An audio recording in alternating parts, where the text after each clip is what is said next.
Bueno, muchas gracias a iCáncer por la invitación. Hoy voy a tocar un tema muy importante que es cáncer y fertilidad, enfocado al tratamiento farmacológico de esta para prevenir esos problemas durante y post tratamiento.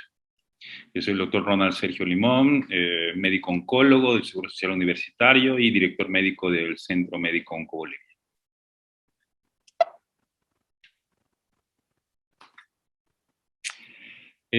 La preservación de fertilidad se define como el uso de tecnología disponible para ayudar a los individuos a mantener su fertilidad o su capacidad de procrear.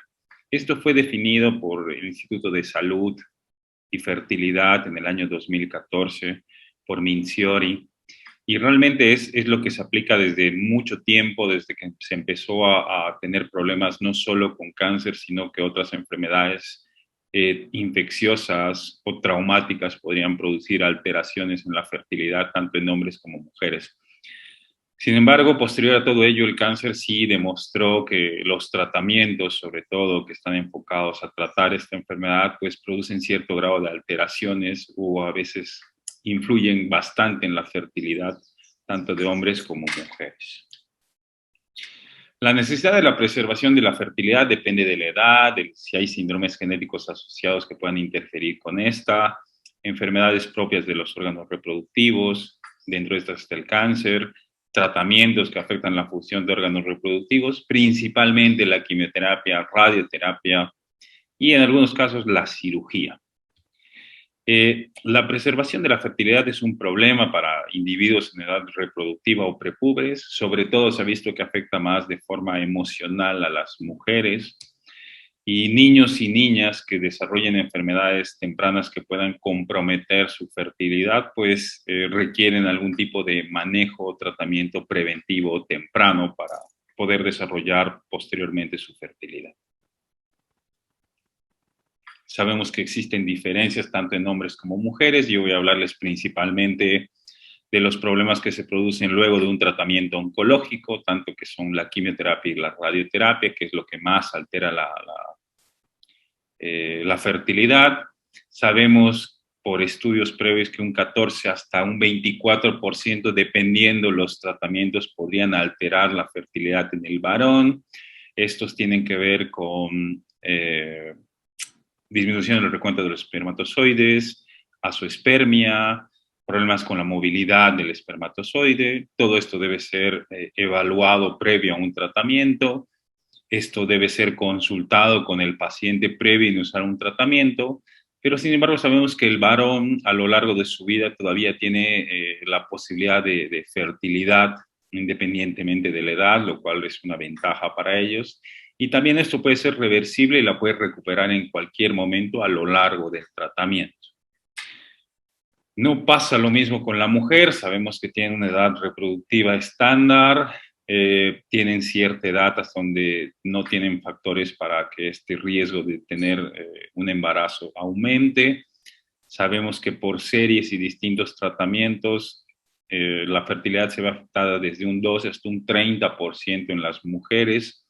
Un 30% podría ser un tratamiento multimodal, de quimio con radioterapia, por ejemplo. Sin embargo, dependiendo del tipo de enfermedad, como el cáncer de cervix, aquí principalmente en Bolivia llega a ser el número uno, pues cuando es un tratamiento que requiere tratamiento local, se hace la oforopexia, que es subir los ovarios, por así decirlo, para que la radiación sea mínima y no afecte la fertilidad a largo plazo.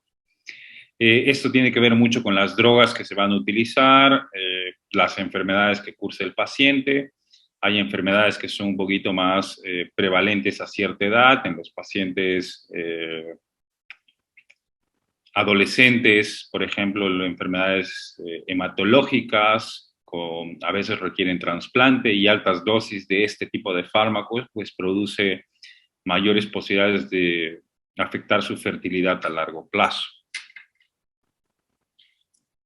Nosotros al momento de evaluar un paciente, en el momento del diagnóstico, debemos hacer un plan de fertilidad para el paciente, siempre y cuando en consenso, tanto ya sea hombre o mujer, de las posibilidades de afectar su fertilidad con los tratamientos que vamos a aplicar, sean locales, sean sistémicos. las posibilidades de recuperarse posteriormente un tratamiento, todo ello debe ser discutido y posteriormente, dependiendo del deseo de preservación de fertilidad, porque hay mujeres que se encuentran al límite y probablemente no lo desean, o los varones probablemente a cierta edad dejen de lado este tipo de maniobras para preservar la fertilidad. Debemos escoger el método más adecuado para los pacientes en este caso. Yo me voy a referir específicamente al método farmacológico, que es el que se ha investigado en cáncer, que es un método efectivo que nos permite duplicar en algunos casos las posibilidades de embarazo posterior a un tratamiento. Debemos evaluar qué tratamientos le van a producir mayor toxicidad a ese nivel.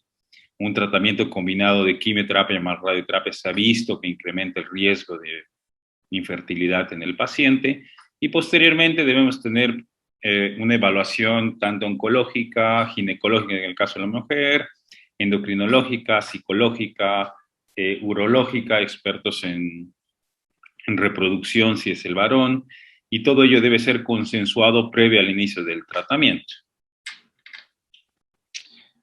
Como les había mencionado, existen distintos métodos, tal vez algunos ya lo han escuchado, y dentro de este método está la triptorelina, que son análogos de la GnRH, que es una hormona, que la vamos a conversar un poquito, nada más para tener idea. Esta se encuentra en el hipotálamo, se secreta y manda pulsos y se une a unos receptores en la hipófisis y ejerce su función, tiene una vida corta, no se puede detectar por sangre, pero posteriormente por la secreción de LH y FSH, pues induce la maduración en los ovarios principalmente. Este método está diseñado específicamente para las mujeres que desean preservar la gestación. En el caso del varón no existe el método farmacológico como tal, únicamente está dedicado a hacer la criopreservación, que ese método lo van a discutir probablemente en otro tópico. Yo les voy a hablar únicamente del farmacológico que está diseñado para la preservación de la fertilidad en las mujeres principalmente. Los análogos tienen la capacidad de bloquear, tienen una afinidad mayor por el receptor, por lo tanto no se produce el estímulo ni la orden del hipotálamo a la hipófisis, por lo tanto no hay secreción hormonal y el ovario entra en un reposo prolongado. Esto debe hacerse previo a un tratamiento, lo cual nos va a permitir evaluar posteriormente la recuperación del ovario. Esta es la fórmula química de los aminoácidos. Precisamente la triptorelina es el que tiene mayor afinidad por el receptor. Y esto se ha estudiado bastante tiempo en realidad, y esto ya se viene hablando en distintas escuelas de oncología. Más estudiado en las pacientes con cáncer de mama, porque el gran número de mujeres en edad fértil o con deseo de fertilidad cursan con esta enfermedad. Es la enfermedad número 1 a nivel mundial en mujeres. Y se han clasificado distintos fármacos y distintos riesgos potenciales de producir amenorrea durante el tratamiento y cuáles tienen la posibilidad de mantenerla posterior al tratamiento y afectar la fertilidad. Se han denominado por riesgos, esto es la escuela europea. Dependiendo del riesgo, tienes mayor o menor posibilidad de desarrollar problemas con la fertilidad a largo plazo. Y hay fármacos que son desconocidos, que probablemente no tenemos unos datos que nos refieran que alteran la fertilidad. Los anticuerpos o tratamientos de inmunoterapia o terapia molecular que tenemos actualmente, que es el boom de la oncología, pues no se ha visto que interfieran con la misma. Sí, efectivamente es otro tema muy interesante hablar el cáncer durante el embarazo, que sabemos que hay fármacos que se deben abolir, que probablemente podemos hablarlo en otro momento. Sin embargo, sí es importante ver el riesgo de infertilidad posterior a un tratamiento, cuántos ciclos, y explicar todo ello a la paciente, y es importante que el paciente haga preguntas al respecto de que si podría interferir, más si es una paciente que no tiene hijos, que está al límite. Existen distintas estrategias para poder conseguir un embarazo hasta durante un mismo tratamiento. Se puede interrumpir y dar de forma intermitente mientras se consigue el embarazo. Hay distintas formas de conseguir ello, pero esto debe ser consensuado con su médico, ya que esto puede interferir con los resultados finales en cuanto al beneficio de un tratamiento o hasta la posible recurrencia de alguna enfermedad, como cáncer de mama, por ejemplo. Esto ya ha sido ampliamente estudiado y esto fue ya reportado en el 2015, un estudio que tuvo su actualización en el 2021, la supresión ovárica con triptorelina durante el tratamiento adyuvante con quimioterapia. Como vemos claramente, esto más estudiado en las pacientes con cáncer de mama, ya que es el cáncer prevalente en las mujeres. Esto produjo un beneficio en cuanto a la recuperación de la función ovárica, fue más rápido frente a las que no lo hicieron. La tasa de embarazo fue más alta en las que recibieron una supresión ovárica previo a un tratamiento oncológico. Y también en distintos casos sí produjo un beneficio en la sobrevida libre de enfermedad. Pero eso depende también del tipo de cáncer de mama, tiene muchos aspectos, que eso ya va más enfocado al tratamiento. Pero efectivamente esto ya se hablaba y se buscaba el método farmacológico. Sabemos que la criopreservación, que es lo que se puede hacer ahora, o congelar tejido ovárico, pues es lo más frecuente y lo que se hacía anteriormente. Pero este método farmacológico ha mostrado grandes resultados y probablemente en situaciones en las cuales no se puede acceder a una criopreservación o por temas médicos, económicos, pues representa una gran alternativa.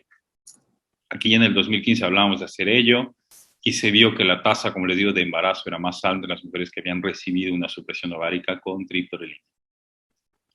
Definitivamente son las características de los pacientes. Por suerte, ciertos cánceres no afectan a esa edad donde se puede ver comprometida la fertilidad. No es muy frecuente esa edad. Recuerden que el cáncer de mama no es frecuente a partir de los 40, 45 años para adelante, cuando uno ya ha cumplido un ciclo, por lo tanto no es un gran número de pacientes y eso es algo bueno. Sin embargo, siempre que se nos presente, y eso es algo que se los comento, debe hablarse con su médico independientemente de la edad, mujeres en edad fértil, porque independientemente a largo plazo, si se debute con una enfermedad temprana, como es en el caso de adolescentes con neoplasias hematológicas, puede verse comprometida a largo plazo la fertilidad, por lo cual requieren métodos que nos permitan preservar ello, y este es un método aceptado. Eh, se puede probablemente extrapolar resultados y utilizarlos en las distintas enfermedades, no solo pacientes que van a ser sometidos a un tratamiento por cáncer de mama, sino simplemente a todas las pacientes que van a ser sometidas a un tratamiento oncológico con quimioterapia, ya que hemos visto que se clasifican por riesgos y dependiendo la droga que se vaya a utilizar, y esto debe ser consensuado con su médico tratante. Como ven acá, el riesgo de la recuperación del ciclo menstrual fue más alto en el grupo que recibió el tratamiento con triptorelina, fue más rápido. Probablemente al año se recuperó el 50% de las pacientes en comparación al grupo control que no recibió un tratamiento preventivo para ello, que únicamente fue el 40%, 35%, por lo cual ya nos hablaba del beneficio de utilizar los análogos para la preservación de la fertilidad. Este es el estudio que les comentaba y es el que tiene la actualización del ASCO, que es una reunión para oncólogos clínicos, pero este tipo de temas es muy difícil a veces escucharlos ahí en una charla donde hablamos de drogas nuevas o actualizaciones de estos estudios, pero este fue un gran estudio que realmente tuvo un impacto positivo, por lo cual es un standard of care actualmente y se debe aplicar a todas las pacientes con cáncer de mama temprano o cáncer, pacientes que van a ser sometidas a tratamientos oncológicos que puedan ver comprometida la función ovárica por algún tratamiento. Y esto está dedicado a las mujeres premenopáusicas con deseo de gestación. Es algo que hay que discutirlo siempre. Como les digo, se ha hecho en el cáncer de mama y se ha tomado en cuenta como ejemplo estos pacientes porque es el grupo más grande y los que más frecuentemente reciben quimioterapia porque es la enfermedad número 1 en las mujeres. Sin embargo, sí se puede utilizar y se debe utilizar en todas las pacientes que van a ser sometidas a quimioterapia por los grandes resultados que se tienen con estos estudios previos. Efectivamente, es una estrategia que ya habíamos discutido, que se venía hablando desde 2015. Eh, Sabemos que la quimioterapia interfiere con la función ovárica, produce una insuficiencia ovárica luego de un primer o segundo ciclo. Nosotros debemos utilizar este tipo de fármaco 2 semanas antes con ello para poner al ovario en reposo y posteriormente dar un tratamiento e iniciar un tratamiento de quimioterapia. Aquí está la randomización. Ambos grupos que recibieron triptorelina o que no recibieron nada. Fueron aproximadamente unas 270, 280 pacientes y posteriormente se vieron los resultados. Sí había un beneficio en la sobrevida de la enfermedad, que ya lo habíamos comentado, es decir, tiene un impacto positivo en la enfermedad por sí. En la sobrevida global, pues no se encontró ese resultado, pero probablemente por subgrupos se podría ver y dependiendo del estadio, pues se podría ver algún beneficio en la sobrevida global. Hay una diferencia, sí, que no llega a ser significativa. Sin embargo, es una muy buena estrategia y sí tiene beneficio también en cuanto a la enfermedad. El uso de estos análogos en etapa temprana, sabemos que es un estándar también para pacientes de alto riesgo y aquí no tenemos el dato exactamente de si eran pacientes de bajo o alto riesgo, simplemente se enfocaron a la fertilidad. Eh, Como les había mencionado, pues efectivamente aquí tenemos el resultado y la incidencia acumulada de embarazo fue el doble para las pacientes que habían recibido triptorelina frente a las que no lo habían recibido. Adicionalmente, se hicieron otros estudios como genes, si había algún gen relacionado, que BRCA está en relación a cáncer de mama, que es una mutación germinal o somática en algunos casos, pero no se vio que había alguna diferencia si era positivo o era negativo, si tenía relación con la fertilidad o el embarazo, o había un mayor beneficio de utilizar o no este tipo de tratamiento previo a la quimioterapia. Las conclusiones de ese estudio, pues efectivamente fueron que es seguro utilizar análogos durante la quimioterapia, es una estrategia válida en las mujeres premenopáusicas con cáncer de mama temprano o con deseo de fertilidad, inclusive con pacientes con enfermedad receptor positivo, que también vemos que esa sí tiene un impacto en el tratamiento, es parte de las estrategias de tratamiento. En cuanto a las conclusiones, luego de ver estos estudios y evaluar la triptorelina, que probablemente es el fármaco más importante, es importante evaluar con la paciente los riesgos y el impacto del tratamiento de la fertilidad al momento del diagnóstico, tanto en hombres como mujeres.